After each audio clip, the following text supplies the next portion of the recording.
All right, good afternoon, everybody. I'm Debbie Ingalls, the Director of CCOVI, and so pleased to see everybody here today. Thanks for joining us as we bring you the latest research in grape and wine in our ongoing CCOVI Lecture Series. This afternoon, I'm pleased to introduce our speaker, Dr. Belinda Kemp, who is our Senior Oenologist within the Institute.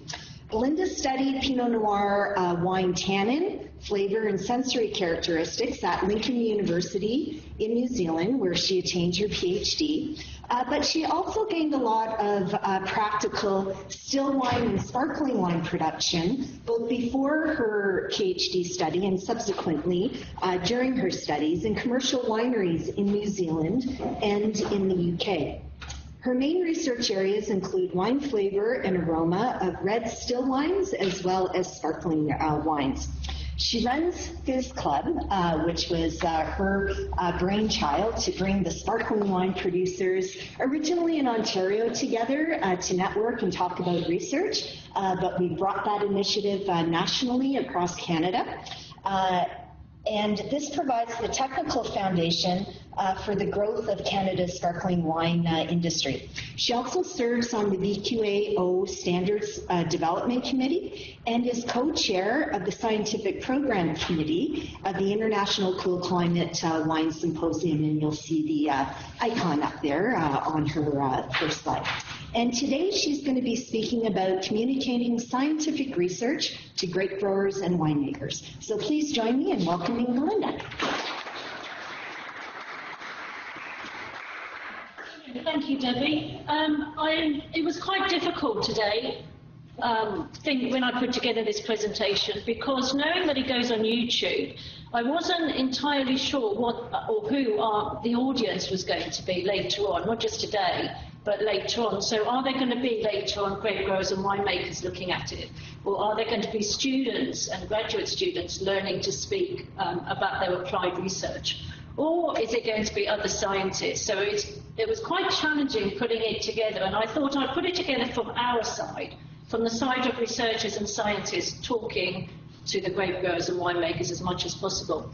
So in this hour, I'm going to cover the different types of science communication that we can use, the different formats, webinars, workshops, podcasts, tastings, that sort of thing. I'm also going to tap in briefly, because it is important, although not targeted, we do use social media and social networks for getting information. Certainly grape growers and winemakers may do, but I'm just going to explain a little bit about that. I'm also going to talk about video abstracts and visual abstracts that we could use far more than we do, generally speaking, in the grape and wine world. But also I'm going to cover how we present our data. We don't need to use bar graphs all the time or 10 PCAs on one slide, and how we go about that. I'm also going to talk about the language that we use as scientists when we're talking to what are referred to as practitioners, or the grape growers and winemakers.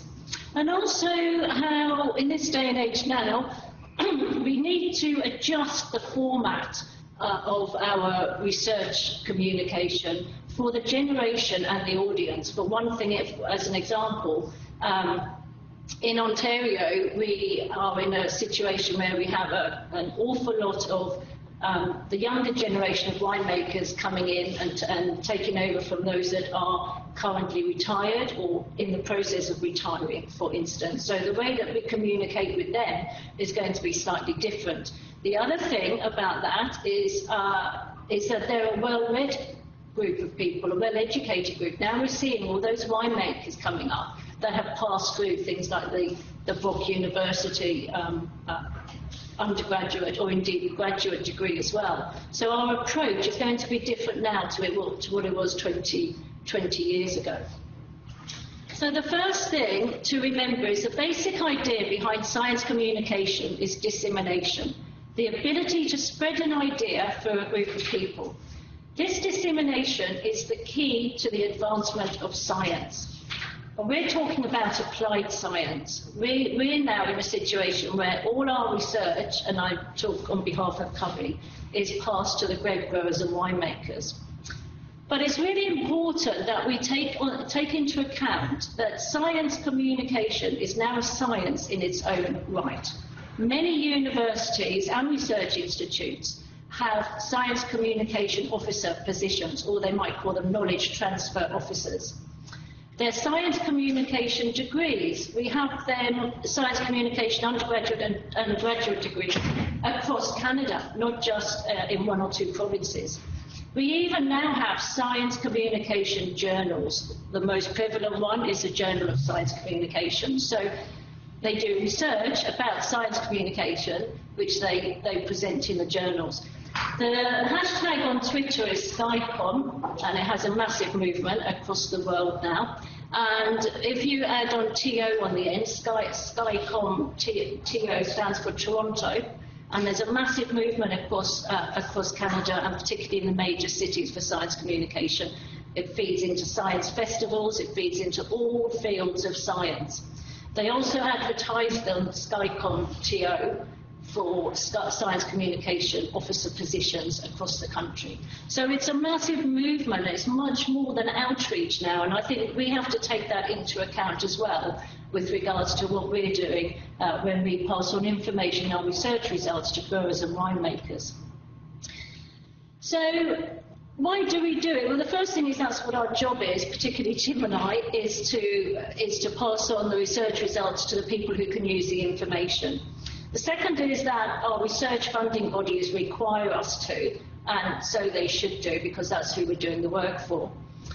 The other side is that we can also, to a certain extent, and it's one of the challenges with science communication, is actually monitoring the impact that our research has on the growers and winemakers, how many people take it up, how many people change a practice because of it. Science communication can actually influence behaviour, and it can do that depending on the way that we pass that information on. One of the important things to think throughout this whole presentation today is we must think about what the grape grower or the winemaker needs to know, not what we as scientists think they should know. And that's the really challenging part for us, especially when you've done 4 years or 4 to 7 years or whatever the case may be for a PhD, learns the in and outs of the chemistry, in and out of all that science, and now you have to break it back down to a more approachable level. So, with that in mind, we communicate science to other scientists. We do that via peer-reviewed papers and conferences, generally speaking. We also communicate our research results to journalists and the media, and we have a person who does that, our Brit, our communications officer. But then the journalists and the media feed it to the public, but we can also, as scientists, go direct to the public. So there's some of these start blending into one as well. But our most important one in the red there is getting science and our research results across to the practitioners or end users. And those are the terms that are used in the science communication papers and studies to refer to, in our case, grape growers and winemakers. One of the reasons for this, particularly in the wine world, is all these sort of ridiculous things and headlines we see around the place. I know this one's particularly scary. The health benefits of organic wines, that it ditches and gets rid of diabetes, it improves your bones, it fights health disease, absolutely ridiculous. And then there's other things like the one on the top from The Guardian, should you stop drinking Prosecco for ethical reasons? That's actually a study on soil erosion in northern Italy. So in tiny print they say it, but now, because they've got Prosecco and drinking, people are clicking on it. And of course the one down the bottom, which would be wonderful, an extra glass of wine a day will shorten your life by 30 minutes. I've had it then. But there's another one. Here's another clear example, and this is the media again. Is resveratrol? Paper was resveratrol may be natural exercise performance enhancer. It was actually a study done by the University of Alberta, which actually then becomes a headline of drinking a glass of red wine is the same as getting an hour of exercise. It says new study and our wildest dream. So it's really this business about the media, but the media side is going to be something that we cover and we talk about and deal with in the Cool Climate Wine Symposium as well. Today, I just wanted to show you how ridiculous they were, but I wanted to come back to the grape growers and winemakers, how we communicate with them. If we take the model and the terminology that's used in business communication within a company, they refer to communication within a company as being formal, informal, or unofficial. So formal would be training days, meetings. Informal is the casual communication that happens in the kitchen, the staff kitchen, for instance. And then unofficial is what would be referred to as a business grapevine, where people are friends inside the business and then go off and socialise together outside.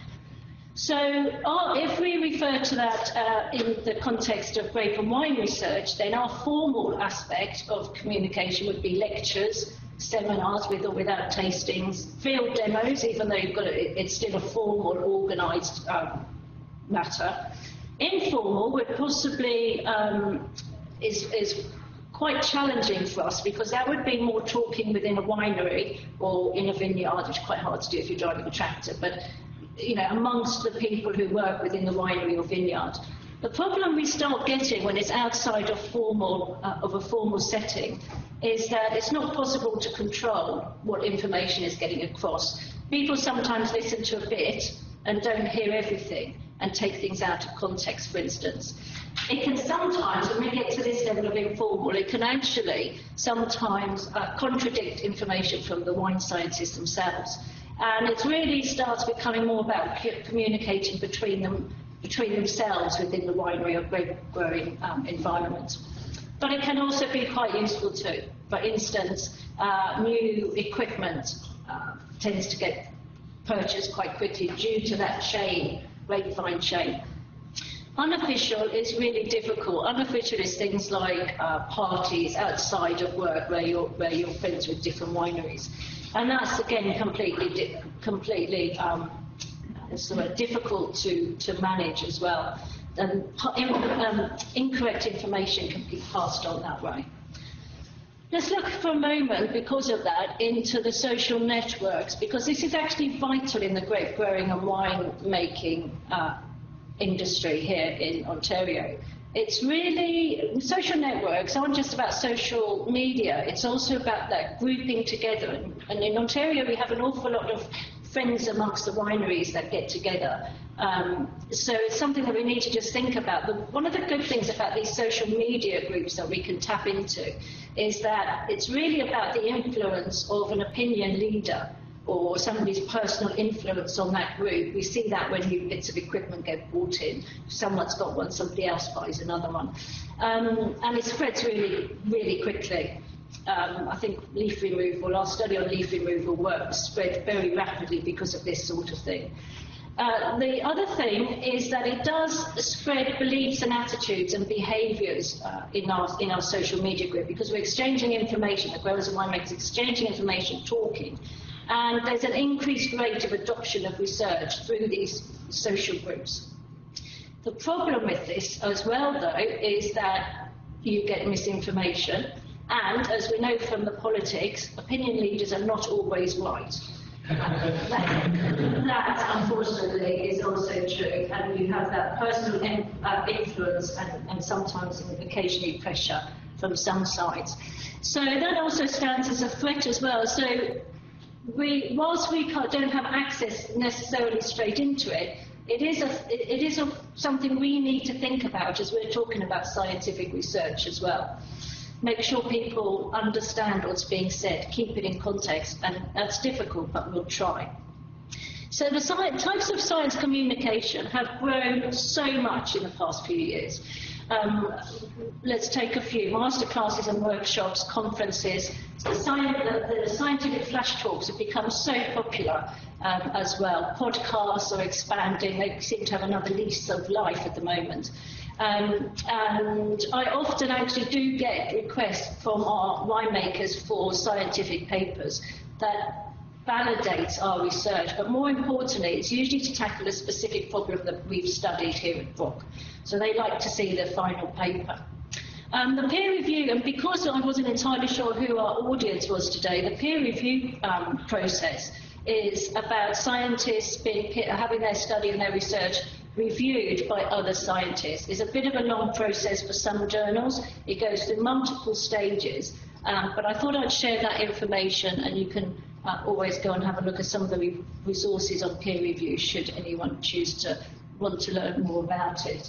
That's the best we've got at the moment on peer review. I'm not going to dwell too much on that. So the first thing we need to do is actually find out, before we give people results, we need to find out what they want us to do. What's the research that they're really keen on? And there was a survey of grape growers and winemakers in Penn State in 2016 by the group there at Penn State University. And they surveyed all their grape growers and found out that winter injury was the greatest challenge to economic sustainability. But they also came up with disease control, frost injury, labour costs and availability were also other factors. One of the things that we can do when we have a survey, if that is the way that you need to go and you need to find out more recent priorities, is that we can include right from the beginning in that survey, how would you as a grape grower winemaker like to find out about the results? So that's now a double whammy on that survey straight away. We have to have them well designed. We really need to get some help from somebody who's well versed in market research.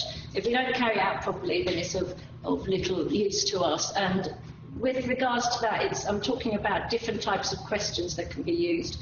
There's many types of software and data analysis programs. Probably one of the easiest ones is Typeform, because Typeform allows you, free of charge, to download all the data to Excel, so you can actually statistically analyse the data properly, depending on how you set up the questions. Okay. So Penn State, again, in 2018, Denise Gardner and her team over there also contacted the grape growers and winemakers in another survey 2 years later. They really wanted to know what educational outreach resources people in the state wanted, grape growers and winemakers. So number one on their preferred list was actually organised workshops and seminars at the campus with a wine tasting, obviously. That would be a good idea. And the second one was on a regional basis, so going out every quarter out to the more remote regions and the areas. Online webinars like today's came in at number 3. This starts getting a bit more interesting now, is that social media and our online resources came in at number 4. Well, social media and online resources can mean so many things. Meetings made available through video teleconferencing or other media means came further down. And at the bottom was the local fruit and vegetable convention. So that was quite interesting. Now, that doesn't necessarily mean that's going to be the same in all other states or indeed here in Canada. So what about the importance of delivery and how we do it? Well, in Washington State, they did a study to find out how useful and relevant was the actual resources, the grape growers and winemakers resources from research results. 80% of the growers and winemakers, or respondents I should say, access trade publications as print copies, as hard copies. But when they then went in to interview those people, they found that these trade publications don't have enough detail for them to actually be able to use them in any meaningful capacity in the vineyard or winery. Other resources included seminars and workshops, extension, textbooks, and vendor, so whoever produces, manufacturers of yeast and things like that. It was interesting, though, in Washington State, because only 8% of their respondents use Facebook at all for research results or for science, and no one used Twitter. No one. Which this is the point about social media, is the difficulties, it's untargeted, and also with the flow of information being so high and so much clickbait as we saw earlier. But 90% of all respondents felt that academic journals and extension resources were the most trustworthy. Now, the difficulty is we have no research publication that allows us to present research findings to go straight to the grape growers and winemakers. We have a journal called the Catalyst, but it's still pretty scientific, and I'm not sure what the take-up numbers are on that, but a hard copy or online copy that covers research and knowledge transfer direct to grape growers and winemakers has been lacking, unfortunately.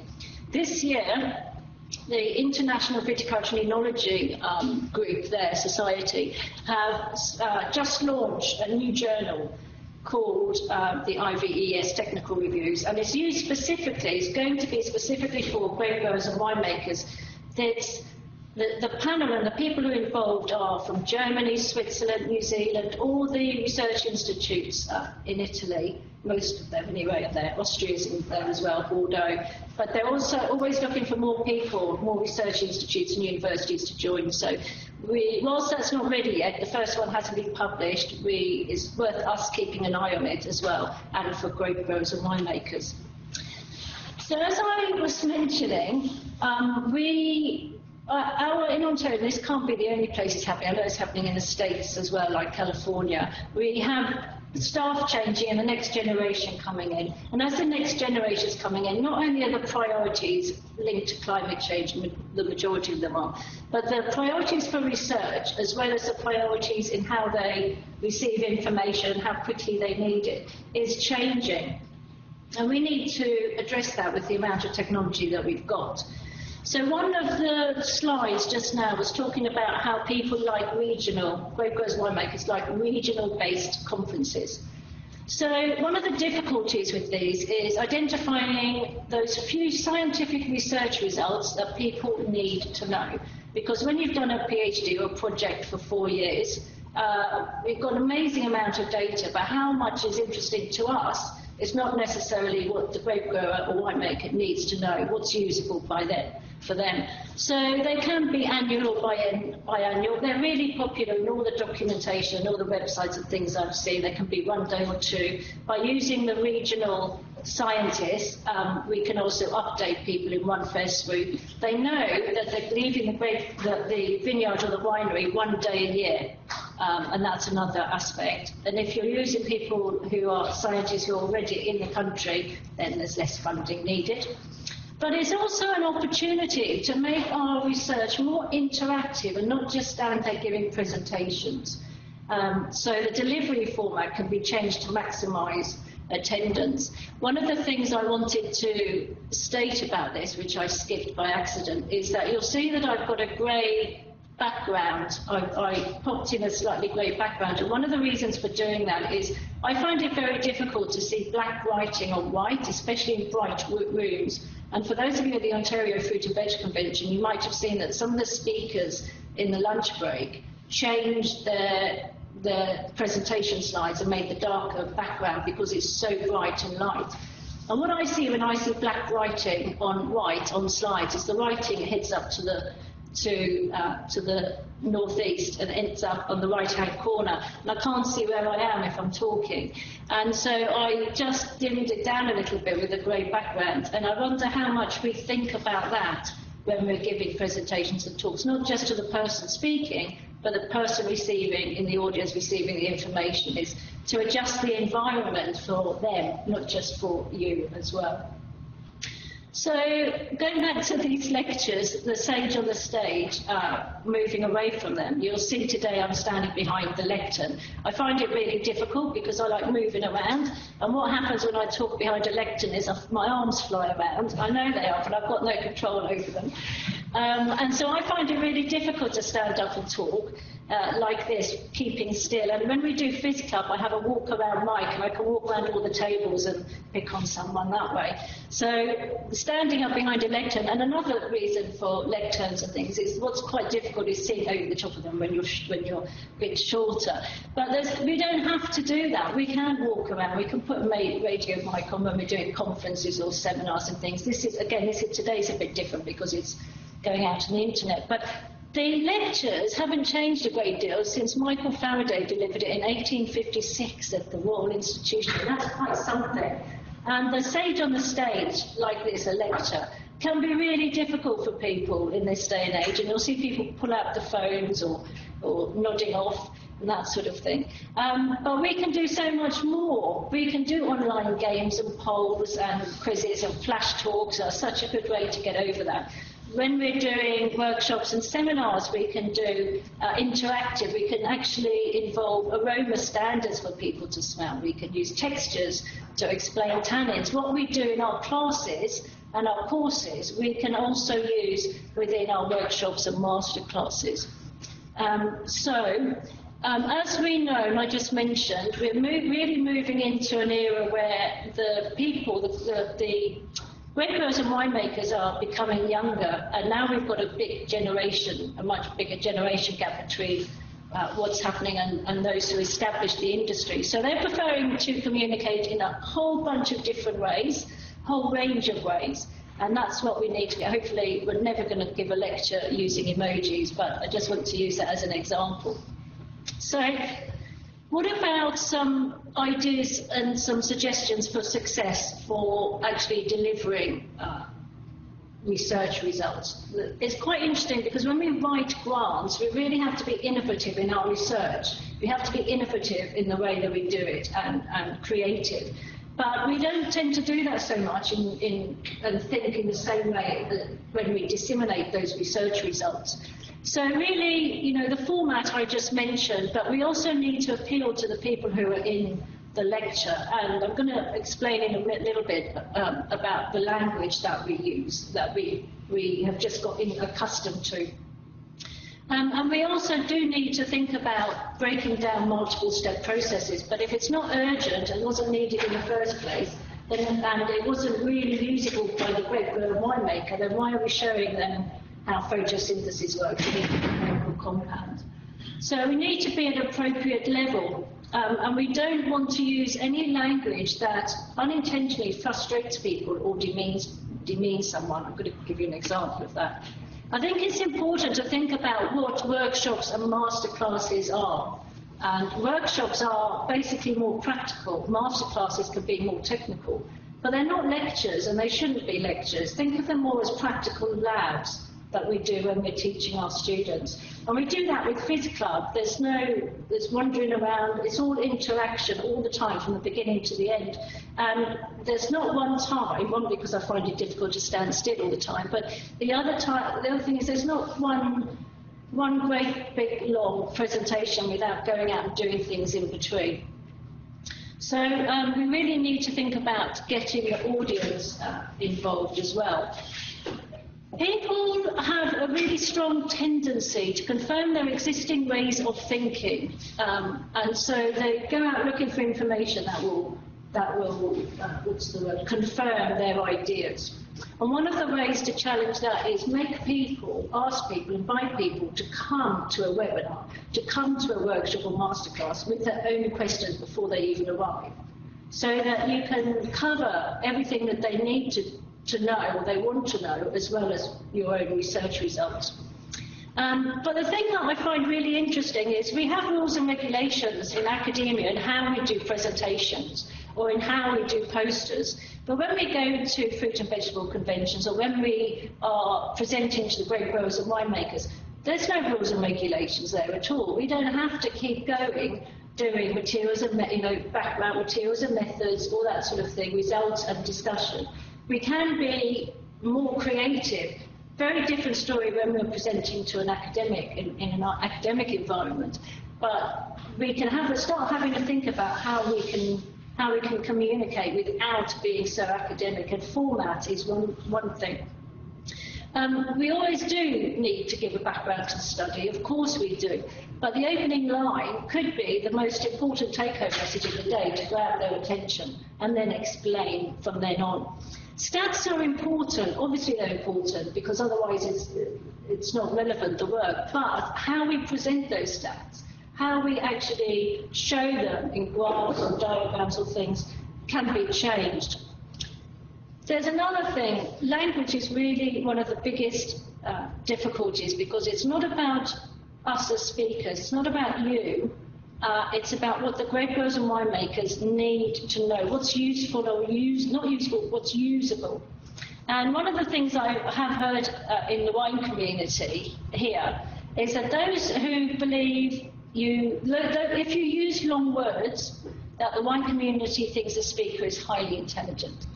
Yeah, really. So I've heard that from a number of avenues, to which I would reply, that's utter quizquillii. And quizquillii is garbage, means garbage in Latin. So I could have just used that's utter garbage, but I'm giving you this as an example to say that's not necessary. We don't need to use big words to get across. And the other thing about this is it takes time to explain those words. No one's going to go home today and say, I'm going to put my quizquillii by the curbside. So, Tim is.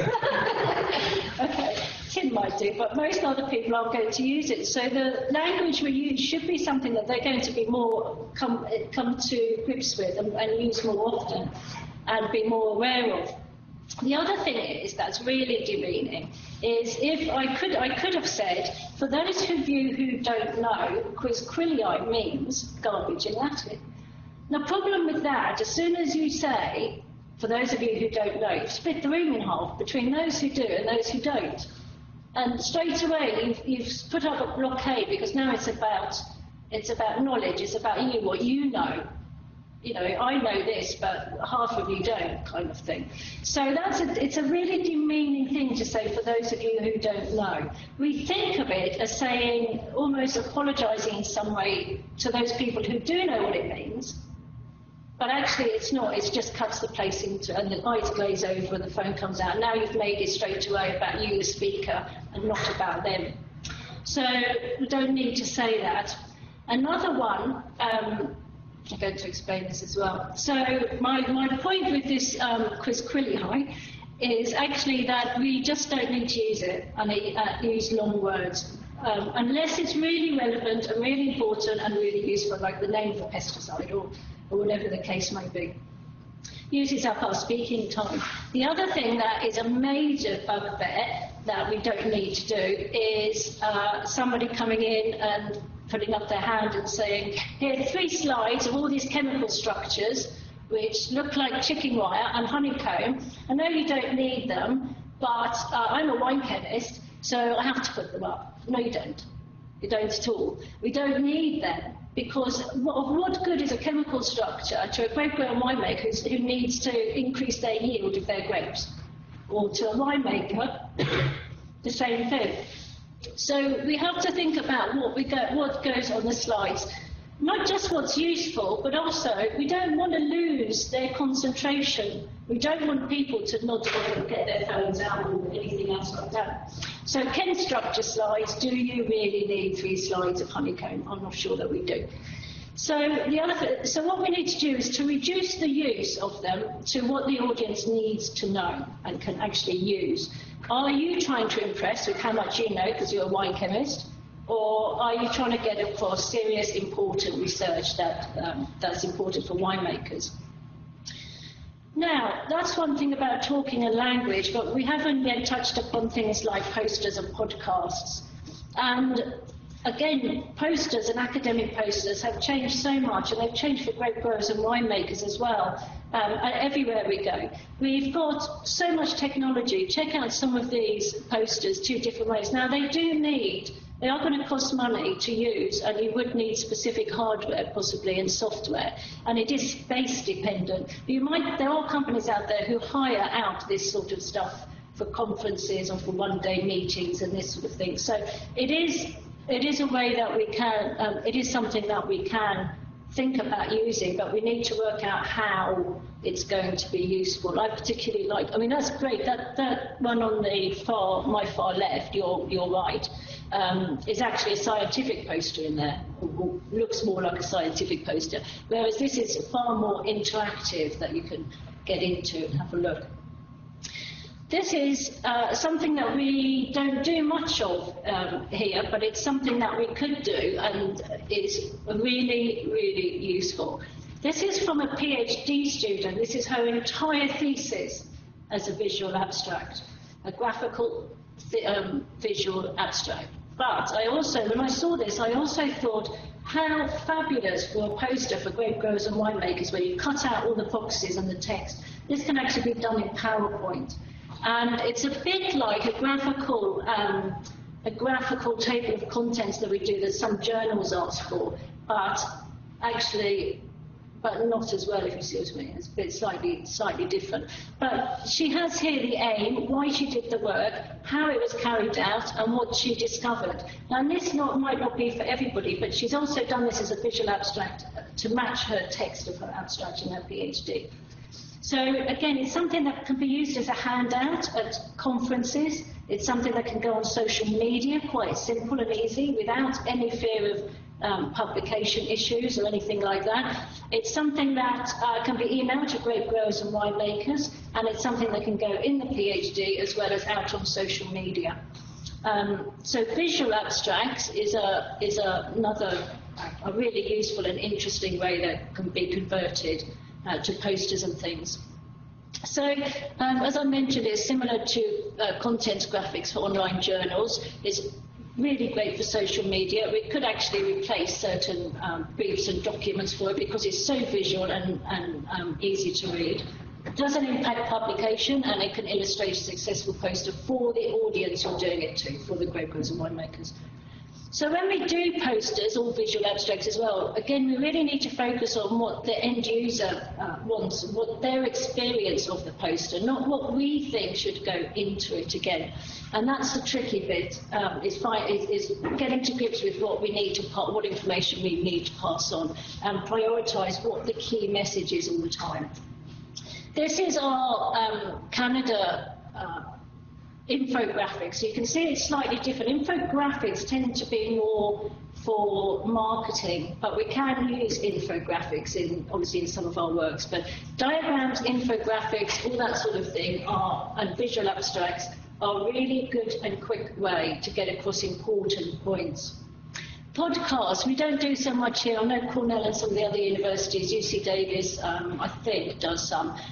But the thing about podcasts is you can put it on in the car when you're driving to work. You can listen on the way home. You can be making your children dinner and have it turned on in the kitchen. You can put it on in the tractor if the noise isn't too bad. You can put it on in the winery while you're working. So podcasts can be short and sweet, 10 to 20 minutes. And be a great way to publicise research and pass that research on. The other thing I mentioned before is the Fitty and Eno flash talks that are really popular and becoming more popular in conferences around the world now. We here at Brook do the 3-minute thesis. There's other places do 5 minutes, so it's kind of similar, but it's your whole project in 3 or 5 minutes. And may be suitable for bigger conferences as well. But we can easily, this isn't set in stone. We can also have a think about how we can adapt these sort of flash talks as well. And there's the book grad studies. We had 3-minute thesis competitions here at Brook. So there's lots of technology, there's loads of great things to use, but it's how we use it that will show us its success and determine its success. The difficulty with some of this technology is how we can make it targeted. So how do we know how many grape growers and winemakers have used it outside of, we know come in here how many people we've got in a lecture. We don't necessarily know how many grape growers and winemakers use the information via social media. It's quite interesting, though, with Twitter, because scientists tend to talk to other scientists when we use Twitter, and we saw that grape growers and winemakers in Penn State, for instance, don't use it. But it's interesting to note that 55% of all academic scientists or academic users on Twitter got their PhD less than 5 years ago. So the younger generation of scientists is using it, but we don't know how much of our grape growers and winemakers in Ontario are using it, and how we track that specifically. But one of the difficulties with Twitter is, of course, is sending out and tweeting documents and papers that are behind paywalls. and nobody else can get to them. So we know that no grape grower or winemaker is going to use that information based on that. There's also, we have our own accounts that will go out, but again, we're not necessarily using them to target grape growers and winemakers, although it can help with views of your articles and your scientific papers. This one paper from Taylor and Francis, through different means, through Facebook and Twitter and newspaper stories, reached 13,400 views altogether. But again, it's difficult to know with grape growers and winemakers. Video abstracts is another thing that's gaining popularity. The NSERC ones state 60 seconds, but you can go to documentary length. And so research with regards to a short 60-second video out to our growers and winemakers is also really quick. You're not making them leave their vineyard or leave their winery. So we can use these sort of short videos as well in various ways. We've got a massive science festival here in Toronto that happens every year, and so these sort of short videos could be used for that, for social media, email them out, and they can also go and research your websites. Some journals actually require you to submit video abstracts now as well, but the thing to remember with those is they're not suitable for in-depth technical or chemical information, but you can just link people. The trick to that is always linking people to find further documents or further resources. Just going to give you an example of ours. This is a video, I'm not going to show you, but this is a video that Britt did with my colleague Jim and Stephanie, and it was about how vine alert and cold hardiness works and how they carry out the research. And on Facebook alone, it hit 3,400 views. Now, I'm not a social media expert, but I think that's pretty good. 5,660 people were reached, 25 people shared it. Instagram, 515 impressions, 391 people reached. Twitter, 3,492. And through Twitter on the media, 1,359 people saw Jim and Steph cutting up buds in the lab. That's pretty impressive. Now, it's not strictly a video abstract, but that gives you an idea of just how much and how many people are being reached. And again, not just our grape growers and winemakers, but a whole bunch of other people as well. So video abstracts. Webinars like ours, AWRI does them as well, Texas, there's many around the world. But also thinking about the time of day that those sort of things happen, but then that's why it's also on YouTube for people to access at a later time. Costs are reasonably low, but you do need people to help with the camera and the editing and things. And one note of caution, though, when we do webinars is we don't want to release new information if it's going to be published, or it depends how you do it, how you release it. So you don't need massive amounts of tables anyway. So that's one thought. So we don't jeopardise any graduates' work or our own work. And someone somewhere is always thinking, I could do that quicker and publish it quicker. So it's just how we present the work in those studies. So I just wanted to show you some figures of our lecture seminars. Last year, 2018, we've had 925 views altogether of all the CCOVI Lecture Series carried out in 2018. 2017, 500. Now, what you're seeing is that each year these figures climb because of it being on YouTube. So in 2018, all the seminars from 2012 hit 3,132.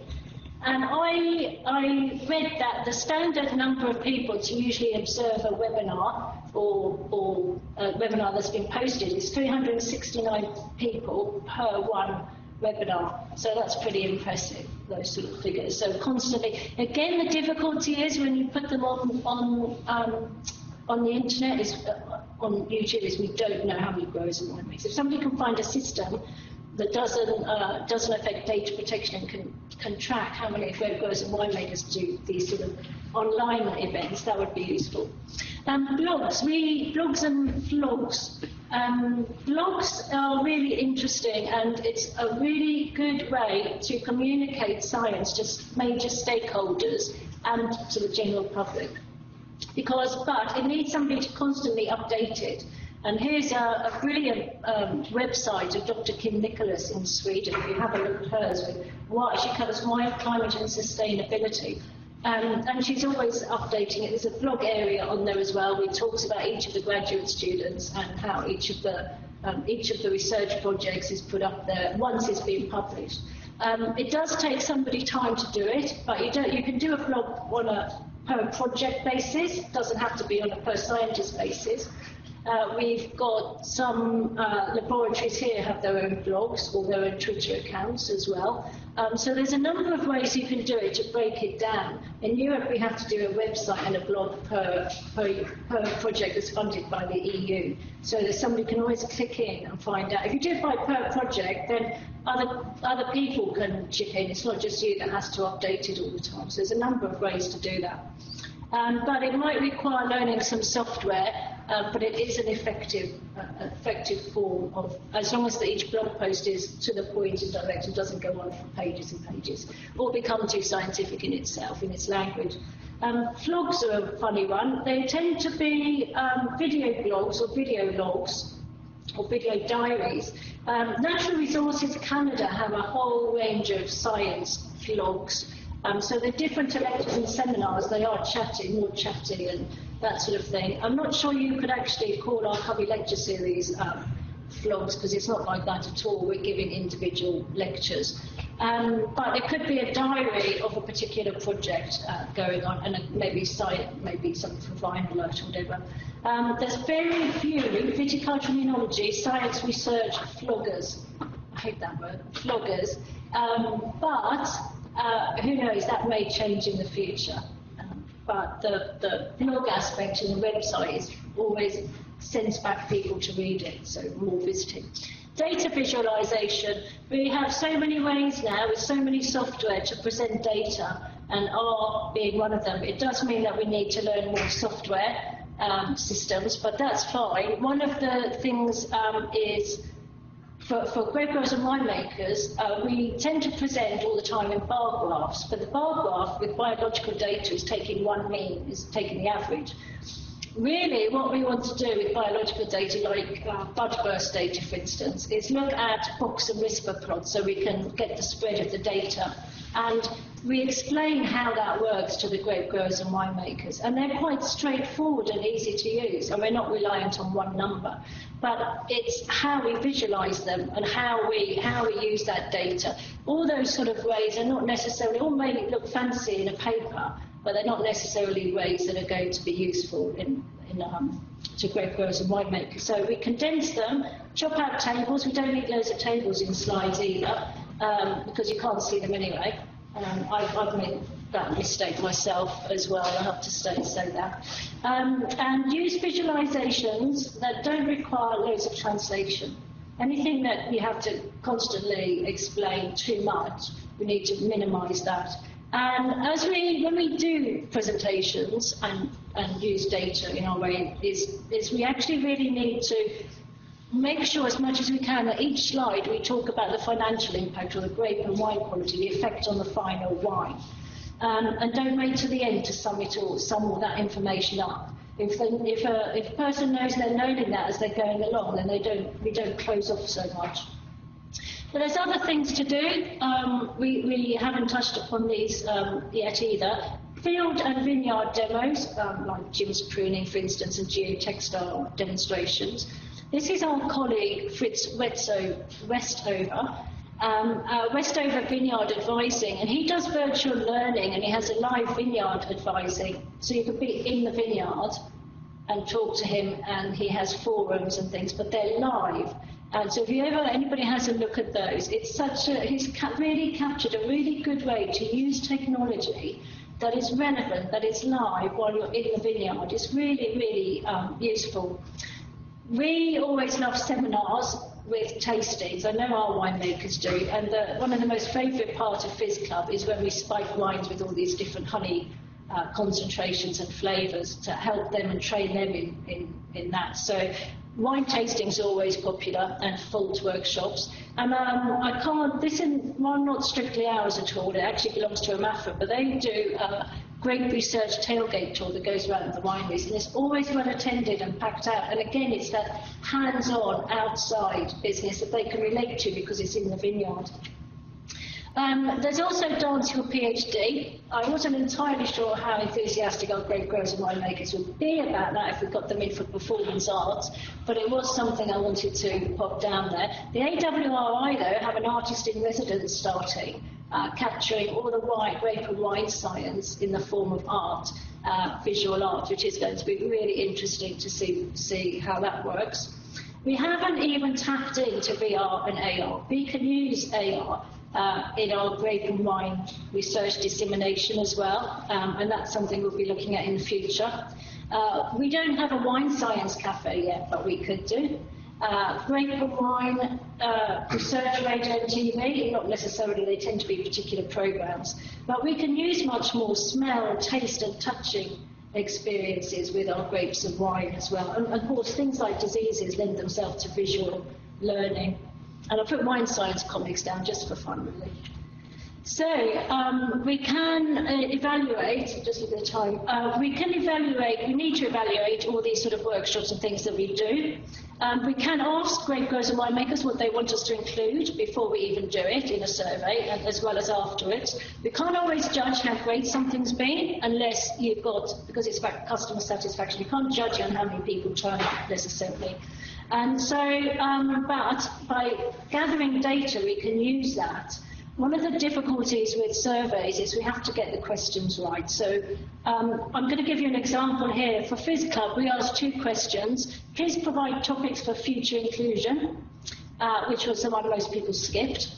And the second question was, what do you like least about Fizz Club? Please provide suggestions to improve Fizz Club. So both of those were skipped the most. They were text questions where they had to write them down. There was a third question that needed writing, so too much writing. The other thing is that trying to get somebody to give you an idea on the spot is very difficult, especially in the winery or working in the vineyard, and they go, oh, I'm just going to answer the survey from the Fizz Club people. And then now you're asking them to now think as well. They have to think about all the things they want. So we had too many text questions that just required text. And so what we learned from that is that we should have a drop-down menu and a text box. So at least we've got some data to see that it's viticulture or malolactic ferment they want, or whatever the case is. And then those also generate more ideas that people can then write in a text box. So in retrospect, there's that to think about. Bringing you back to the Cool Climate Symposium, that will be covering the media, the grape growers and the winemakers, and scientists, and helping other scientists to present to grape growers and winemakers. But I just want to, just watching my time, but I just want to summarise by saying that there's so many different ways to actually deliver science community, or deliver science to grape growers and winemakers. We can be more creative, especially with the next generation and the millennials rising up. We can join forces with other fields of science. We can join forces with other fruits and things like that as well. We really have to be careful of our language. It's not about us on how much we know. It's about what the grape grower and winemakers need to know, and not what we think they should know. And that's a really tricky part that we need to get to grips with as well. We need to keep up to date with science communication, whether that be through hashtags or through other people, because it's moving so fast. As I said, it's a science in itself. New ideas for delivery, as well as we will have to learn new skills as well, I'm sure, with software. So it's not what you know or what you think growers and winemakers should know, but what they need to know. And on that point,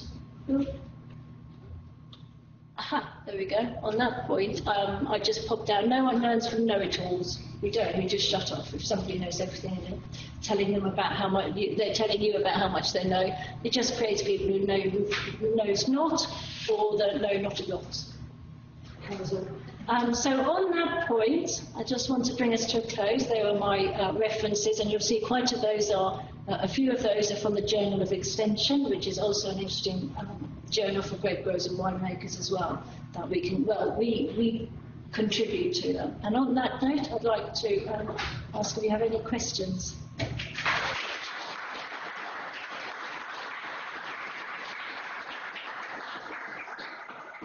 Thanks, Belinda, for a great talk on science communication. I think a lot of the concepts that we talked about today, I'm happy to see that we're starting to look at those concepts ourselves within the Institute with podcasts and videos. Now we research the video or the graphical abstracts, that we're doing for publications. So things are changing. It's an exciting time. We've got time for questions from the group. Yeah, well, it's kind of related, but it's about like wine and science communication. Like we've talked about many times, like our relationship with like sommeliers and how this kind of we sometimes want to communicate to them, and like it's not necessarily growers and winemakers, but it's also members of the wine community. And I'm wondering, like, how do you see like this used to kind of share our research with them and get them excited about what we do? Because I think we start with infographics. Everybody understands and gets infographics. The more visual we can be, the more it grasps people's attention. And I think with sommeliers and things, that's also the case.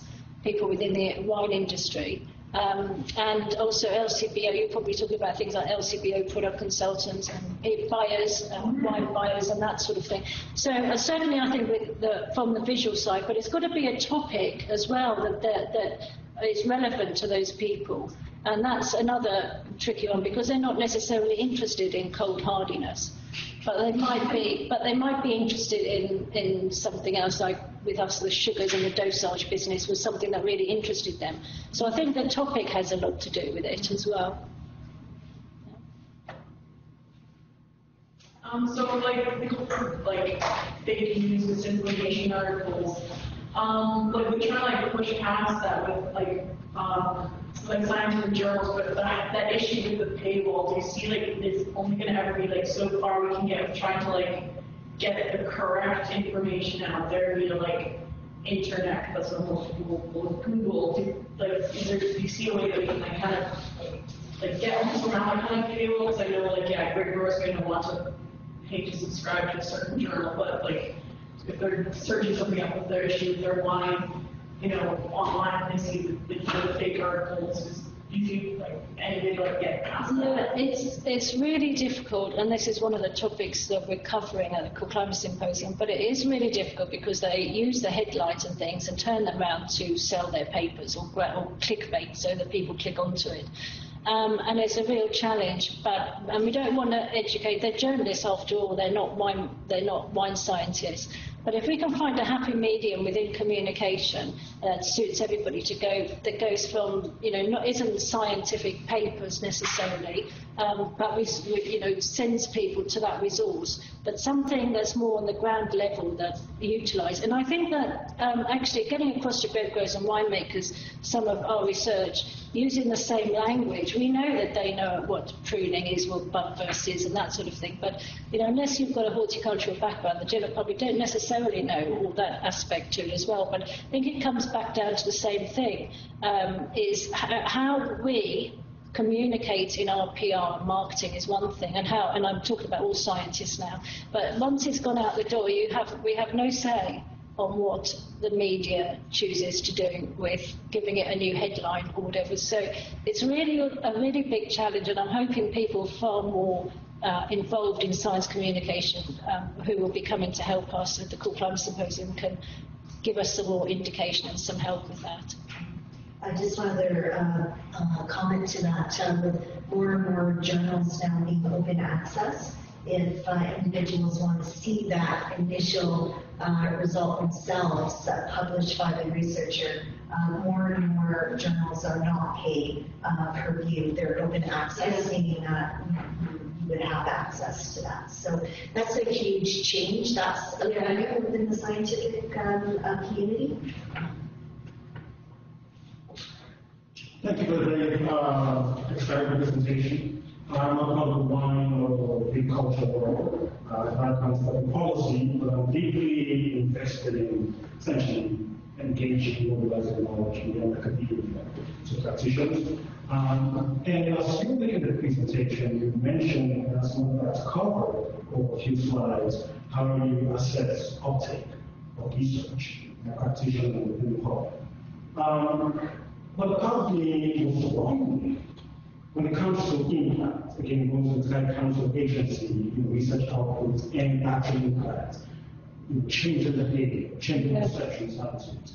Would you have examples of metrics or indicators that you use to track actual really changing business practices or fund practices? That's a really, really good question. So the question was about whether we keep metrics about how people use the information and the research results, and the metrics to find out how many people did change. We don't have a particular one system, but we keep track of it. So I know, but I mainly do it through events and through talking to the grape growers and winemakers. So I have a table in here and notes on a document that I update whenever people tell me. But it's a really difficult one to do because you're very reliant on either people putting up their hands at an event and saying, yeah, I've changed mine, or you're very reliant on only those people who answer the survey, which is not necessarily you've got 100 people and you get 10 people answer the survey, then you don't know about the others.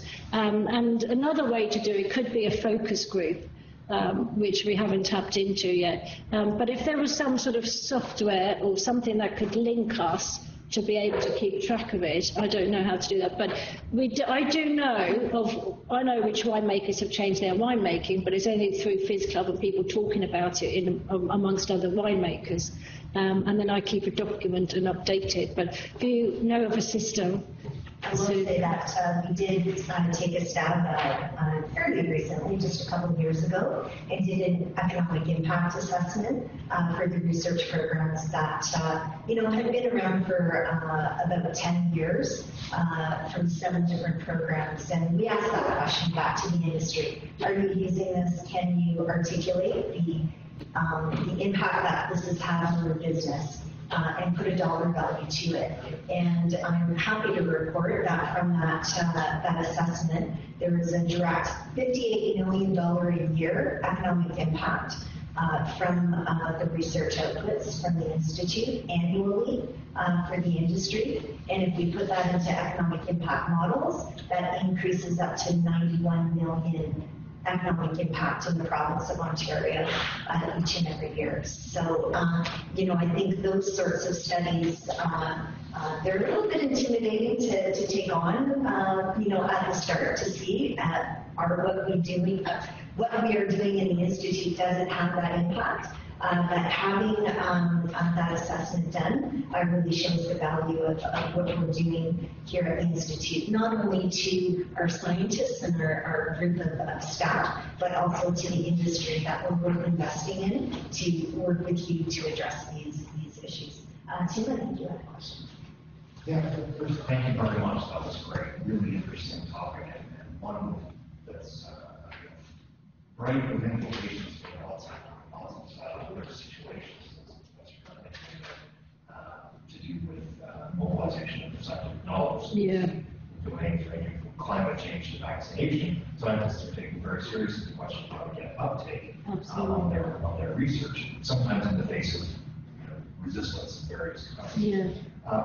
Well, one thing I wanted to ask about, I'd be curious for your thoughts on, is in dealing with grape growers and winemakers, working closely with them. Much of what you were describing is really valuable guidance on how to ensure that your work is accessible, how to help people understand it, how to make sure they get what your research means. There's the next stage. Uptake can mean that, but it can also mean having people mobilize it and act on it. Yeah. What's the next step there? How do we get from, we've done all of this right, most of it, so that people are understanding your point. They see the meaning of your research, you use the right language, you've made it accessible. Yeah. But getting beyond the point where our interlocutors might say, yeah, I get what you're saying, but I'm just not sure that I should be acting on it in cases that have to do maybe with things like dealing with virus spread or dealing with climate change implications in other ways, or pest control, or what have you. What's the next step of scientific uptake?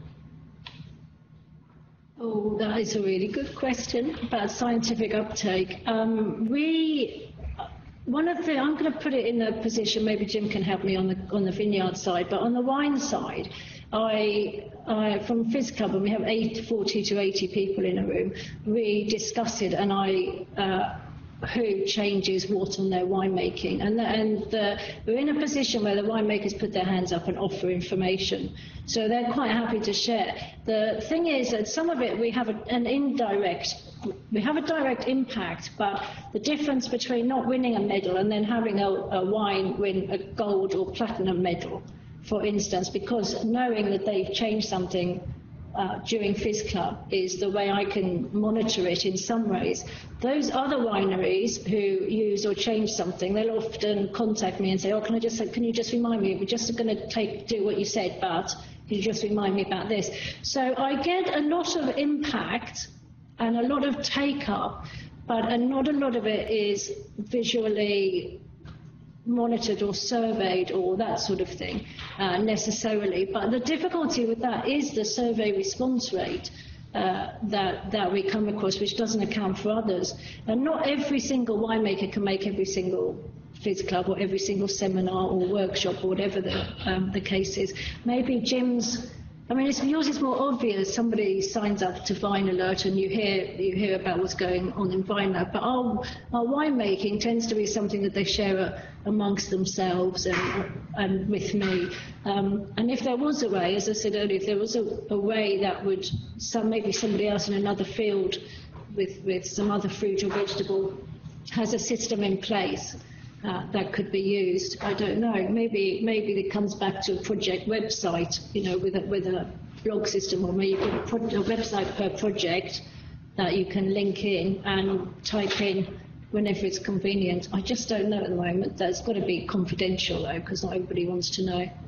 And I think it leads into the experiential learning component. So, here's all the information, and then we do workshops and seminars, hands-on. So many times, horticulture, they're out in the vineyard. Yeah. Sometimes on the winemaking side, they're at the winery, or at least, illustrating through tastings, what the impact of that treatment is. And that experiential part, you guys invest a lot of time and energy with that component, because the individuals have to experience it to understand the impact. Yeah. So it's great to get up and talk about it and give a dazzling presentation, but as you say, getting it into the hands of the growers and the winemakers through these experiential types of avenues really, I think, makes a difference. And we were able to assess that impact through that economic impact, because if they weren't implementing the outputs, it wouldn't have the impact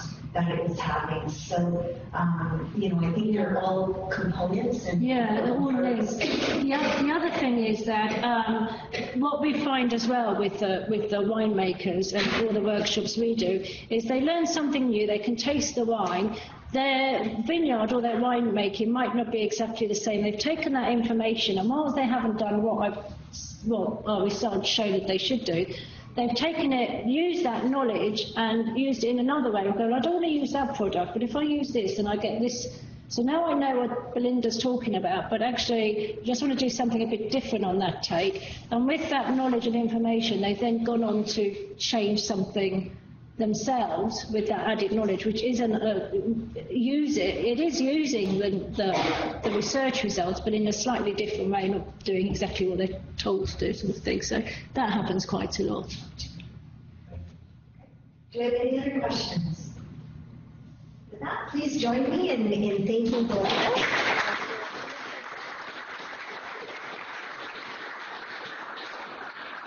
And just a reminder that we're almost at the end of our lecture series for this year. We have one last lecture. It's next week. It's from Associate Professor of Marketing from the Goodman School of Business, Dr. Antonia Mantanakis, and she'll be discussing consumer psychology behind wine. So please join us again next week, same time, 2 o'clock on Monday, for our last lecture in the series for this year. Thank you very much.